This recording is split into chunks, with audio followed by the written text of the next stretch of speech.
শপথ করিতেছি যে বউয়ের সেবায় সর্বদা নিজেকে নিয়োজিত রাখিব।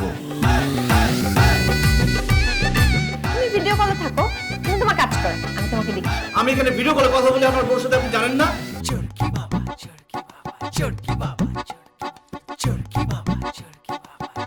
আমার বউ সবসময় আমার উপর অত্যাচার করে বাবা। একটা বউ বশীকরণ মন্ত্র দিয়ে দেন বাবা। সারা জীবন মাছ ধরেছে, বালিশের নিচে বসছি কিভাবে আসলি? তুমি শপথ ভঙ্গ করছো। তুমি যেটা সাই করে এটা জানো তুমি? ট্রিটমেন্ট দরকার তোমার। আমি ডিভোর্স চাই ফাইনাল।